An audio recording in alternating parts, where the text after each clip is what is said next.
everyone, welcome back to Sarah J. Awesome. If this is your first time watching one of my videos, please don't judge me too hard. I am not bashing Tesla. I do absolutely love my car and I would not trade it for anything, but this is a serious issue that I have come across, and as much as I do not want to make this video and I do not want this to be an issue, it is. And if I can make a video and help other people deal with the problem and better their Tesla experience by being prepared for this issue and knowing how to deal with it, I will make that video.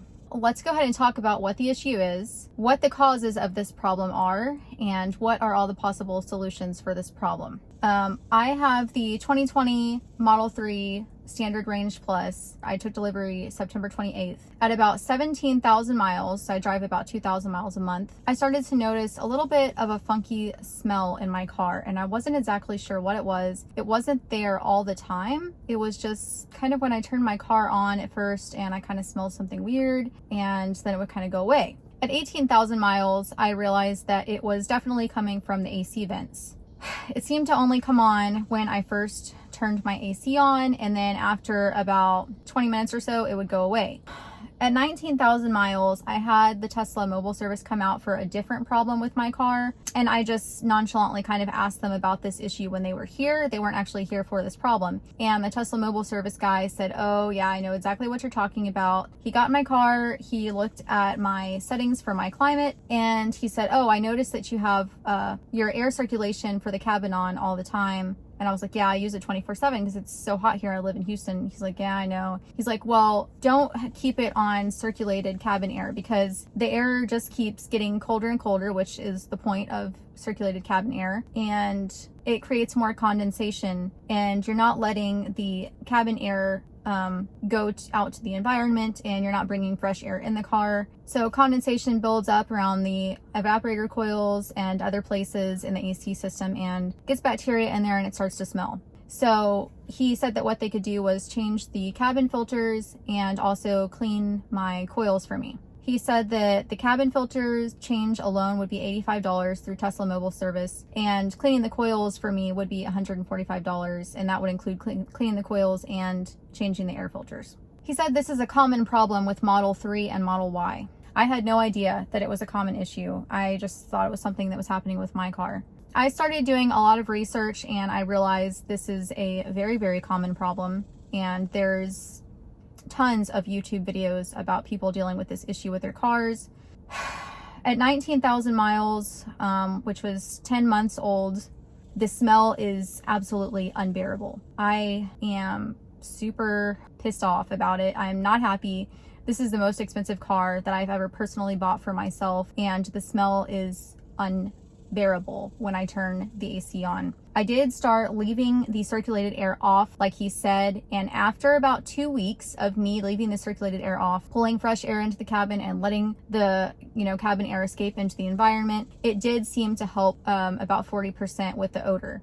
But the problem with that is I'm constantly smelling the fumes from other cars and disgusting air around me. I'm going to try to describe in detail the smell that develops in this car. And if you are eating lunch right now, or if you are about to go eat, please, please, please just save this to your watch laters and stop watching this video immediately, because I do not want to ruin your meal. I live for food, and I don't want to ruin anyone's meal, but this is the best description that I could possibly come up with in the last 4 months to describe this smell in here.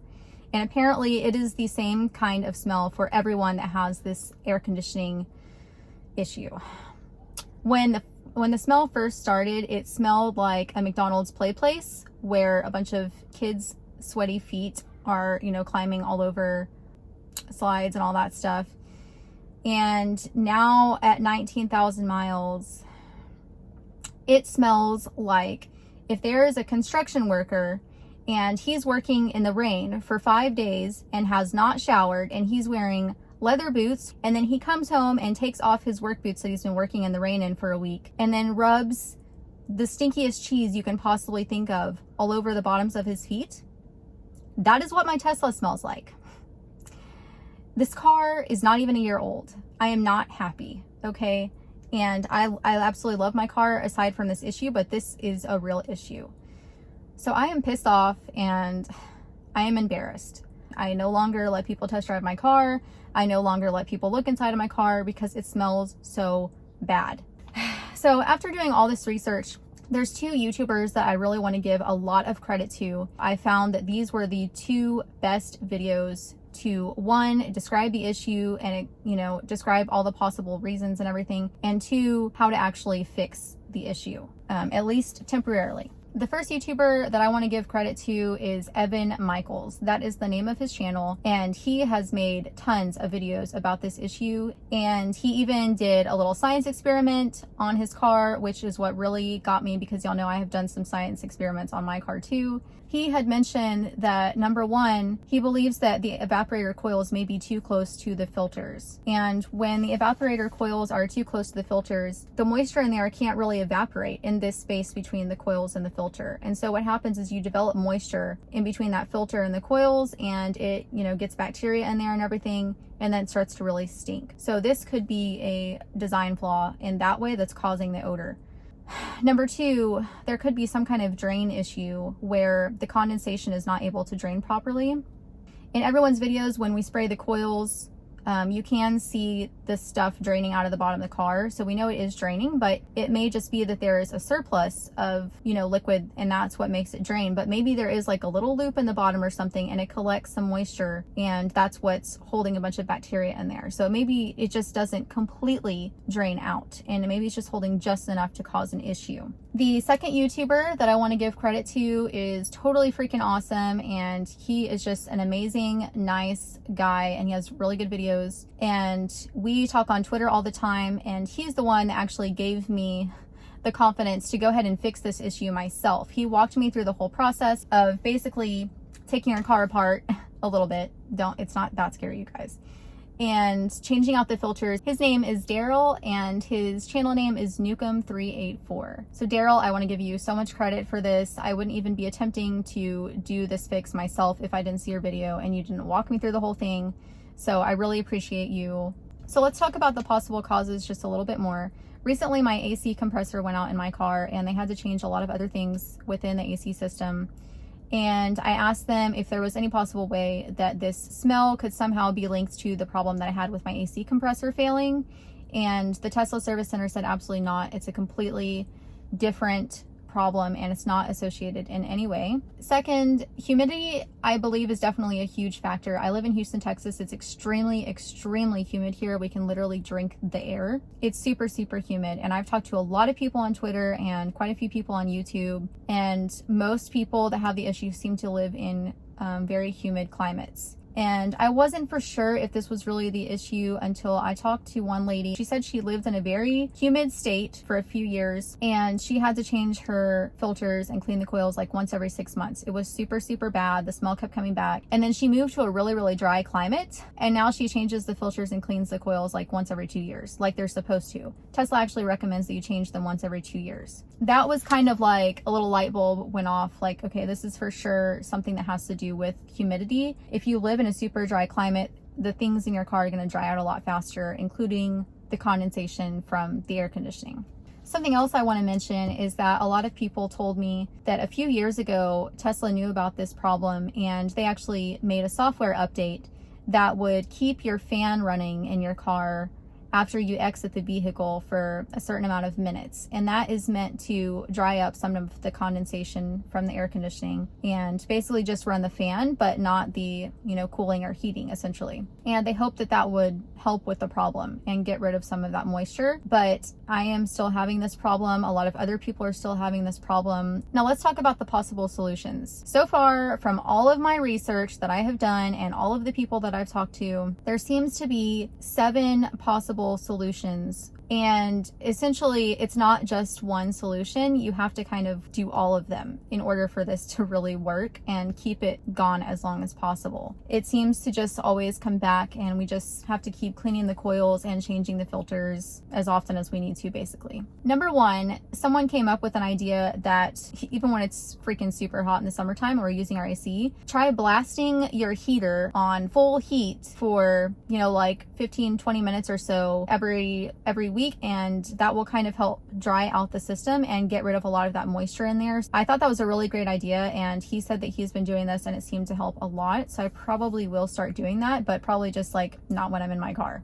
Number 2 is leave the circulated air off. This is the cabin air circulation button. When it is gray, then the cabin air circulation is turned off and you're constantly pulling in fresh air from outside. When this button is blue, then that means that you are circulating the cabin air. It is not pulling fresh air from outside. It's just circulating the air that you already have in the cabin, and it's getting colder and colder. Tesla told me to leave this button off and constantly pull in fresh air, but after talking with my dad and him explaining a bunch of things, I'm actually going to go back to using the circulated air button again. If you leave the circulated air off, you're constantly pulling fresh air into your car from the environment. Problem that I have found with this is that, one, you're going to smell the nastiness from outside, and also I can smell the car fumes from other cars.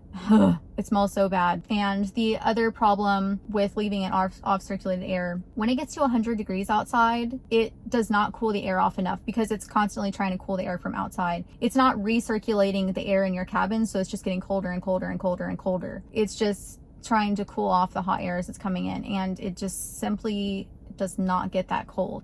So that's really frustrating. I've always had circulated air on in all my other vehicles for the lifetime of the cars, and I've never had this issue before. Number 4 is change the cabin air filters. There is 2 air filters that are located in the center console. Number 5, there's actually an air intake in the front of the car underneath the hood. There is a spot to put a filter there that it's the air intake for the AC system, but my car actually came with no filter, and apparently all of the cars, at least the Model 3s that I know of, come with no filter there. So I feel like Tesla needs to put a filter there. Why didn't they put a filter? Is it actually supposed to have one? I'm very confused about that. So I will be purchasing that filter because I feel like it can block more debris from getting down to my actual filters in my console and into my system and close to my coils. This plastic piece just kind of pops off here. And then this is the air intake for the AC system. This is when you have the cabin circulated air button off and it's pulling fresh air from the outside. You can kind of see everything goes down here and gets sucked into the AC system, and then this hole basically goes down to the 2 cabin air filters inside of the console, which we're going to change. Leaves, mosquitoes, things like that, they all go down into this hole here, and they get on the air filters that are inside the cabin, which are located right up against the evaporator coils. And then underneath the evaporator coils and those 2 cabin filters in the center console is the drain for all the condensation that happens around the evaporator coils. Now, if that drain gets plugged with debris that are coming down through this hole here, because this is essentially the only filter that you have, then what happens is your drain for the evaporator can get clogged, and then that area starts filling up with condensation, and then that causes a really foul odor. When you plug up the drain with debris that are getting down there, the moisture level rises, or if it's blocking your filters from getting proper airflow over the evaporator coils, then if you don't have that ambient air that's room temperature flowing over the evaporator coils, they get too cold because they don't have that warm air flowing over them. And then the Freon can freeze up inside of the evaporator coils, then puts more pressure in the AC line that goes to the AC compressor. Then your pistons that are, pumping and pressurizing that Freon in the line, they're under too much pressure and they break. And then you have tiny fragments of your air compressor that start going through your AC system where the Freon should be, and can plug the system up. Tesla did say that my AC compressor failed internally for unknown reasons, which sounds like the pistons may have fallen apart because they were under too much pressure. So I'm not for sure, but that's kind of how this works, and that's why we need an additional kind of filter here. You don't want to put something like a HEPA filter, in my opinion, because that reduces airflow immensely, and you don't want to really restrict the airflow too much, but you want it to be a little bit tighter than this so you don't get so much debris down there. So here's another theory that my dad has. I just turned the AC on a few minutes ago on full blast. It is on 60 degrees. There is no condensation leaking out from underneath the car. Let's walk over to the Volvo. There's not a single drop underneath the Tesla right now. I turned them on at the exact same time. Look how much water is coming out of the Volvo. This is from the condensation around the evaporator coils and fins. That is a ton of water. 10 minutes later, still no condensation coming out of the Tesla. This can only mean one of two things. Either my drain is clogged or there's a design flaw with the drain and it does not drain out. It drains somewhere else in the car. 25 minutes later with the AC on full blast, all we have is a puddle that is about 12 inches by 12 inches. And it did take a long time for it to first start dripping. Then it dripped a little bit, but not as much as the Volvo. It dripped for maybe 4 minutes. Then it dried completely up, no more dripping, because it's basically like the drain in there is like a clogged up sink. So with all that crap floating around in there, once it settles to the bottom with all the water dripping out, then all the stuff is clogging the drain again. Then a surplus of water builds up, allows the stuff to float around in there possibly, debris, leaves, bugs, whatever, and then the water starts draining again. Then once this water drains out, all that debris is going to float down around the bottom and clog the hole again. That's my theory anyway, and my dad's theory. Number 6 is clean your evaporator coils. And basically every time you change your cabin air filters, you need to clean the coils at the same time. And that will help cut down on mold and mildew and whatever else is in your coils and let it drip out of the drain pipe out of the bottom of the car. Number 7, try to limit your use of climate on and dog mode and camping mode. And as long as you change the air filters and you clean the coils and you do all this stuff, I mean, I'm still going to use climate on whenever I feel like it. I just know that I'm going to have to, you know, clean my filters probably every 6 months or so.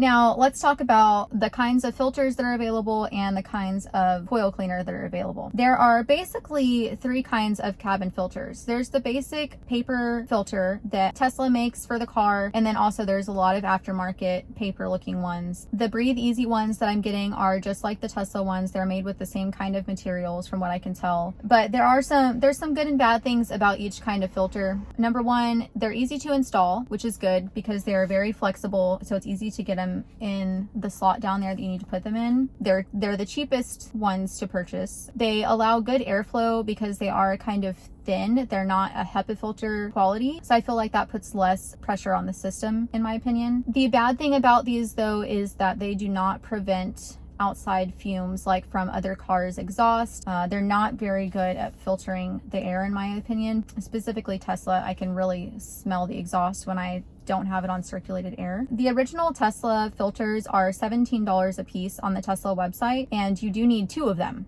So I don't know why they don't sell these as a 2-pack. So basically for your set of filters from Tesla, it's $34 because they're $17 a piece. And the Breathe Easy ones that I'm purchasing is $19.99 for 2 of them on Amazon Prime. The second kind of filters that I've seen are activated carbon or activated charcoal looking ones. They have little beads of activated carbon in them. Basically, it's supposed to filter the air better.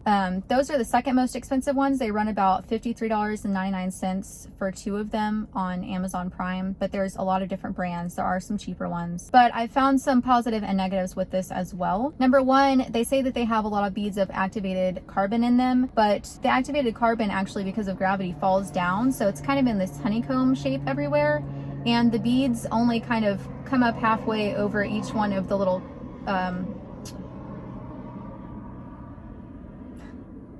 so many noises outside. Over the little holes. Really only 50% of the filter is covered with carbon. Number 2, I've noticed that some people have complained about your filters smelling kind of weird when that gets damp. They said it smells like wet charcoal basically. Number 3, they're very hard to get in and out because they have a plastic shell around them. And then your last option, of course, is HEPA filters, which are extremely expensive. The HEPA filter for the Tesla Model S is $500, and that's on the Tesla website. So thank God I don't have the Model S. I have the Model 3, and they don't even have a HEPA filter on there for Tesla Model 3. The pros and cons about the HEPA filters: a con is they're very, very expensive. It's more dense and filters the air better, which is a good thing, but then your AC is working harder to, you know, push the airflow through the filter. So in my opinion, I will not be getting HEPA filters. I don't feel that it's worth it. I'd rather just get the regular filters and get the extra filter that goes in my Frunk that my car didn't come with. Why? I don't know. Now let's talk about the foam cleaners, and then we'll talk about the tools that you'll need for this process, and then I promise I'll shut up.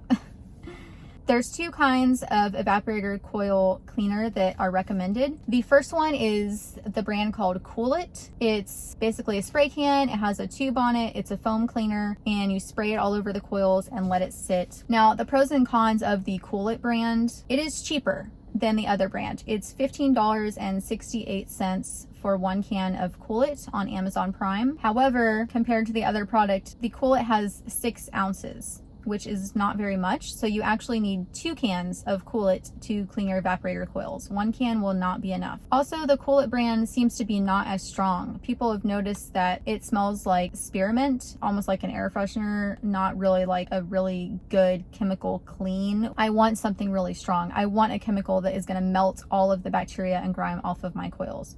So I ended up not going with the Cool It brand. I went with this brand called NextZet, and the cleaner is called Clima Cleaner. This is also a spray can. It also has a little tube. It's a foam cleaner. You spray it in there. The Clima Cleaner is more expensive than the Cool It brand. It is $17.12 per can. However, it does have more in it. It has 10 ounces in the Clima Cleaner versus 6 ounces in the Cool It brand. So you do get more product. So it's possible that you may only need 1 can of the Clima Cleaner versus 2 cans of the Cool It. I've also read some reviews that say the Clima Cleaner has a very strong chemical smell. Like it smells like rubbing alcohol and or Lysol. And they also say that it smells like lemon. In my opinion, I love the smell of lemon Lysol, and I love the smell of lemons, and I hate the smell of spearmint. So that's just one more reason for me to go with the Clima Cleaner. So for me, I went with the Breathe Easy filters, and I chose 1 can of the Clima Cleaner for a total of $37.12